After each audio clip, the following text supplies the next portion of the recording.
will tear this GD country up.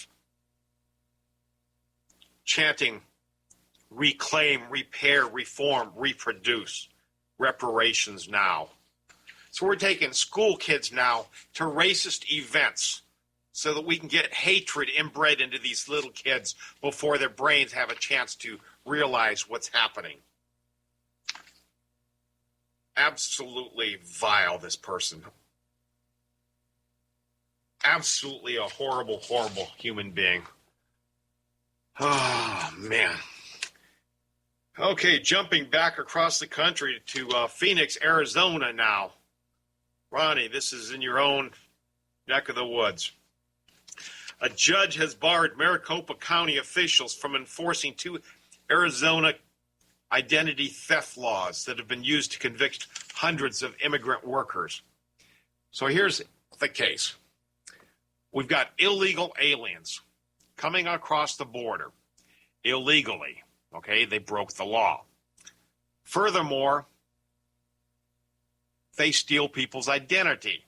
Another law-breaking event, this one a felony. Felonies are, shockingly, against the law. Arpaio raids companies, rounds these people up, and prosecutes them for identity theft because it is a felony. And Sheriff Arpaio, I love this guy. He's the only one I know with the courage to do what he's doing. There are other good police officers out there. I think he's gotten a phone call because he's backed off on calling Obama a fraud over his birth certificate, which has been proven to be fraudulent. So I think he got a call from the White House and warned if he didn't want his grandkids to be killed, he better get in line. But now a judge has claimed that it's wrong to use these county ordinances or these state ordinances to prosecute illegals that have stolen identities, because the state law would be subordinated to a federal law. But the federal people aren't arresting these people. The federal authorities are Obama's people, and he's not going to prosecute, he's not going to arrest, and he's not going to deport, because all of that would be good for America. And Obama wants to do everything he can to hurt America. So we can't, at the state level, uphold our laws, which do the same thing as the federal laws. We can't do it because there are federal laws. Never mind the fact that the federal laws aren't being enforced and aren't going to be enforced. Absolute asinine. If the federal laws aren't being enforced, the states have a right to pass their own laws to effect the same outcome. If the feds want to arrest on it, that's fine. Sheriff Arpaio would surely back off. Now, he has stopped. He has stopped after that judge's order, but I expect he'll either pick it back up again or find a way to arrest them under the federal statute. But good on him for upholding the law. Every county should have somebody like Sheriff Arpaio. Okay, here's a shocker. I told you when it all started, when this surge across the border started several months ago, I told you, you catch these people, you release them, you put them on buses and planes, send them back to wherever they want to go. They tell you a city, you give them a bus ticket to that city, you give them a plane ticket to that city and let them go. They're letting them go with a promise to appear for a hearing. These people don't call it a promise to appear. They call it a run date. I told you that they wouldn't make these hearings, that these people are in the country, they'll be in the wind, and there's nothing that can be done about it.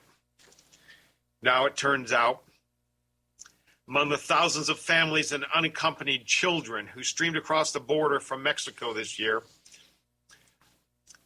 who were ordered removed from the country but not retained in custody. Over 90% of those removal orders are not being completed because the immigrants failed to appear at the required hearing.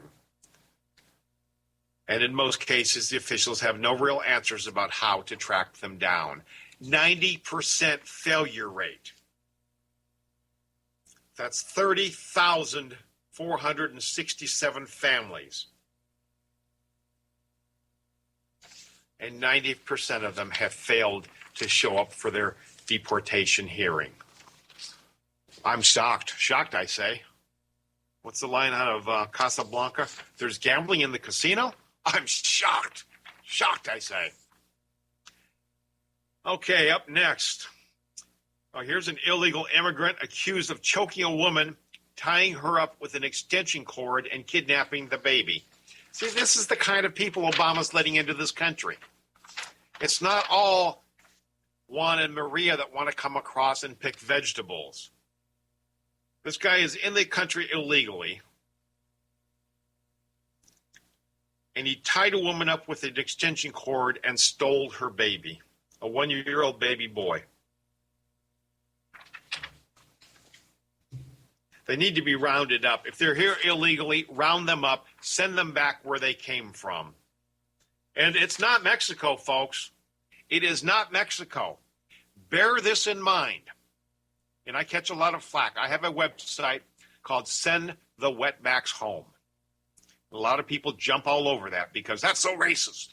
No, right at the top of the webpage, it states this is not a racist comment. Wetback has nothing to do with race. At one time, it referred to Mexicans because they were the ones coming across the Rio Grande. They were swimming across the river, hence wetback. Today, there are more immigrants swimming across the Rio Grande from the Middle East than there are from Central America. That's right. There are more people coming across through Mexico, across the Rio Grande, from the Middle East than there are from Central America. New study by the Center for Immigration Studies determined that nearly 2.5 million immigrants in the U.S. came from predominantly Muslim countries. That's an increase of 63% since the year 2000. 2.5 million people in 2013 alone. The study also found that between 2010 and 2013, the number of immigrants from the Middle East doubled that of Central America. Study takes into account both legal and illegal immigration numbers, and it shows that 2.48 million immigrants from Muslim countries have come into this country. We're losing our country, people. We're losing our country. Now, all Muslims aren't terrorists. Okay, I'm not saying they are. But all Muslims are followers of a rope-raping pedophile by the name of Mohammed. And every terrorist attack in the last 10 years has been by Muslims. So even if it's only 10% of the Muslims, this is 2.4 million Muslims that have come into this country. 10% of that, we've only got 250,000 terrorists in the country. Stick around, folks. More good news coming up. We'll be right back. Tom O'Halloran, holding the line against tyranny from Washington, D.C. I am America. One voice, united we stand. I am America. One hope to heal our land. There is still work that must be done. I will not rest until we've won. I am America.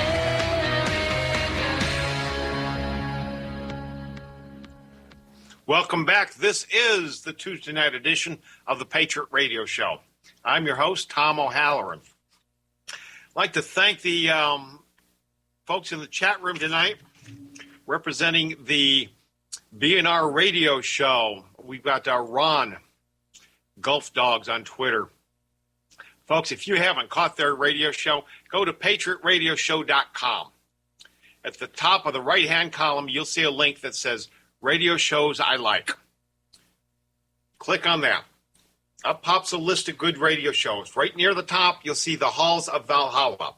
BNR Radio, The Last Stand, Sundays at 8 p.m. Folks, you want to listen to this show. They do a phenomenal show. It's unique in what they do.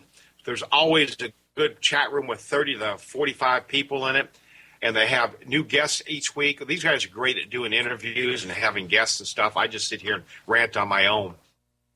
But catch this radio show. It's a great way to spend a Sunday evening, and you'll enjoy it, and I promise you, you'll go back again and again. Also joining us in the chat room tonight, the ever-present Veronica Coffin. Ronnie, I appreciate you. You are a superhero, lady. Thank you, and I'm happy to see you in 2015. Coming up, Al Sharpton. You gotta love a race-baiting media whore, don't you?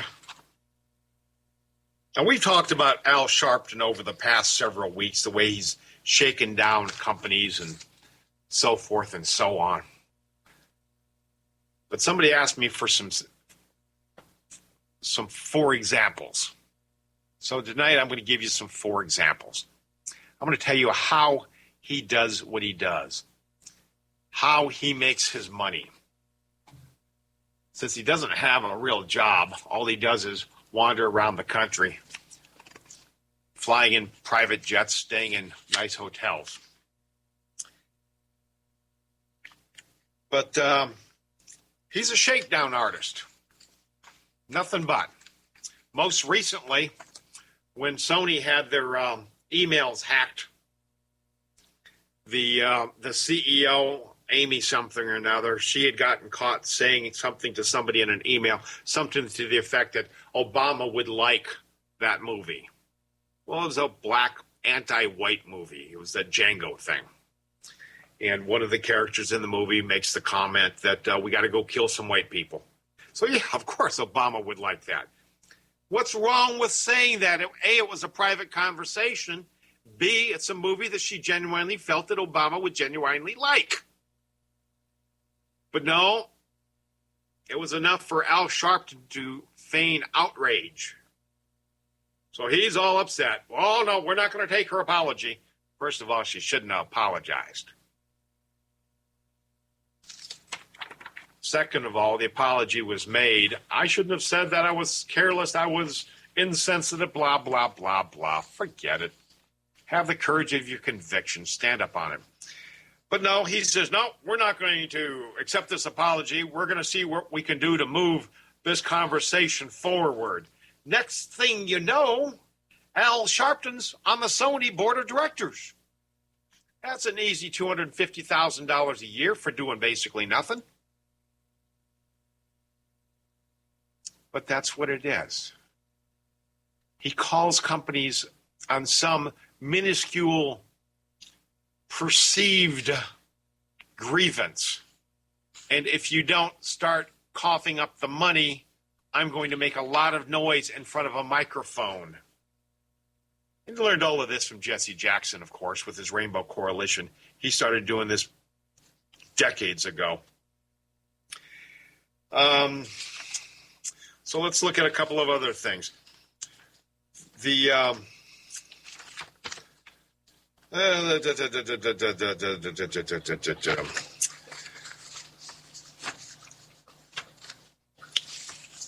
National Action Network began humbly in Harlem in 1991 with Saturday morning rallies at Public School 175.